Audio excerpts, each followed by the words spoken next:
සල්ලි දාලා නෑ. ඒක බොරු කියලා තියෙන්නේ. ඈ? අනේ මට දැන් ආයෙ යන්න බෑ. උදේට කාලත් නෑ. අනේ බෑ මට යන්න බෑ.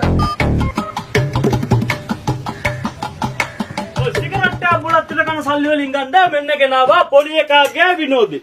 පොඩි එකාගේ විනෝදේ.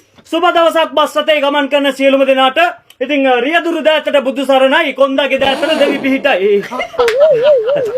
රත්තරන් කොන්දස්තර මහත්තයෝ කොන්දස්තර මහත්තයාගේ දෑතට දෙවි පිහිටයි. ඉතින් මම මේ ආකාරයෙන් බසයට කොට වීමෙන් ඔබට කරදරයක් පීඩාවක් වුණා නම් සමා වෙන්න.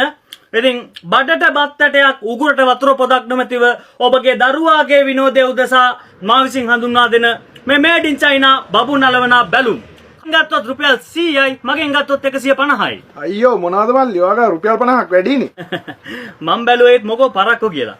ඉතින් හැම බස් එක්කම ඉන්නවා මේ වගේ මැදින් පයින් රත්තරන් මහත්තයෝ කඩෙන් ගත්තොත් එක බැලුමක් තමයි රුපියල් 100ක් වෙන්නේ. මගෙන් ගත්තොත් බැලුම් 4ක් අද රුපියල් 150ක් වෙන්නේ පුංචි මුදලකට ලබා ගන්න පුළුවන්.